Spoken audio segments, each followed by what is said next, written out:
जिस दिन दर्द से दोस्ती हो जाएगी उसी दिन सफलता तुम्हारी हो जाएगी। अगर तुम्हें सफलता लेनी है तो आपको नए नए क्वेश्चंस करने हैं और नए नए क्वेश्चंस आपको हमारी स्क्रीन पे दिखाई दे रहे होंगे। तो चलो देखते हैं क्या क्वेश्चन दिया है आपको।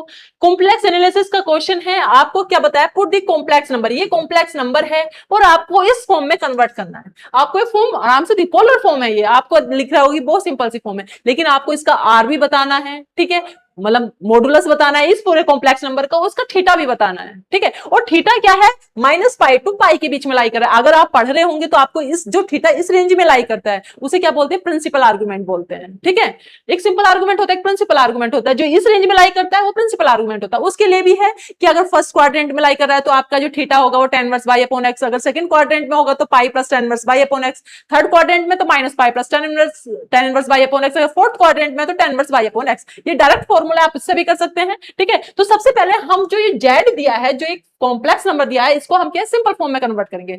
सिंपल फॉर्म में कन्वर्ट करने के लिए हमने इसका स्क्वायर खोला, जो आपका डिनोमिनेटर दे रखा है, आपके पास ये टर्म आ गई स्क्वायर खोलने के बाद। अब सिंपल फॉर्म में अगर आपको ये स्टैंडर्ड फॉर्म होती है कॉम्प्लेक्स नंबर की, उसमें कन्वर्ट करने के लिए क्या किया, इसके मॉडुलस से सॉरी कॉन्जुगेट से आपने ऊपर नीचे मल्टीप्लाई करा दी, जो नीचे दिया हुआ। क्यों कराते हैं, अगर आपने पढ़ा होगा, थोड़ा बहुत भी पढ़ा होगा तो आपको पता होगा। तो मल्टीप्लाई कराने के बाद पूरा कॉम्प्लेक्स नंबर इसमें कन्वर्ट हो गया। मतलब कि ये जो इतनी थोड़ी सी टफ सी टर्म थी, कॉम्प्लेक्स नंबर था, वो एक सिंपल से में कन्वर्ट हो गया, -1 प्लस आई आ गया। अब आर क्या होता है, मोड ऑफ जेड, मतलब कि इस कॉम्प्लेक्स नंबर का, ये इस कॉम्प्लेक्स नंबर का मॉडुलस। अब इसका मॉडुलस कितना आएगा बेटा, आर इसके इक्वल हो गया, इसका मॉडुलस कितना जाएगा, √2 आ गया। आर की वैल्यू √2 मिल गई। अब आपको थीटा, एक आपके पास टास्क है थीटा निकालने का। अगर आप देखें -1 प्लस आई कहां होगा बेटा, सेकंड क्वाड्रेंट में, क्योंकि एक्स की वैल्यू -1 है तो आप यहां पे आएंगे, और बाई की वैल्यू कितनी है, 1 है, तो कौन सेकंड क्वाड्रेंट में। अगर आप देखें ये तो π/2 हो गया एंगल, और यहां से यहां तक लाने के लिए आपको π/4 मिला, मतलब टोटल एंगल कितना हो गया, ये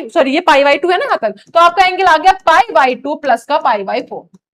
जब आप इसे सोल्व करेंगे तो आपका कितना आ जाएगा, ये 3π/4 आ गया। या तो आप इसी तरीके से कर लीजिएगा, या फिर मैंने लिखा है कि सेकंड क्वाड्रेंट में तो pi plus tan inverse y upon x आ गया। बाई की वैल्यू कितनी है, 1 है, और x की वैल्यू -1 है। जब आप -1 आ गया तो पाई -π/4, मतलब कि 3π/4 आ गया।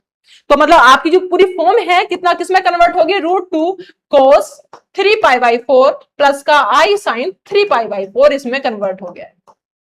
ठीक है, इसमें कई सारी चीजें थी जो आपको करनी थी। आपको आर निकालना था, आपको थीटा निकालना था, और थीटा बहुत इंपॉर्टेंट होता है, आपको निकालना आना चाहिए। और इसी तरीके के क्वेश्चंस देखने के लिए कॉम्प्लेक्स एनालिसिस या जो भी आप टॉपिक पे देखेंगे, ठीक है, वो हमारे स्टैंडर्ड क्वेश्चन होते हैं। तो इन क्वेश्चंस को देखने के लिए अपने चैनल को फॉलो कीजिएगा। Thank you.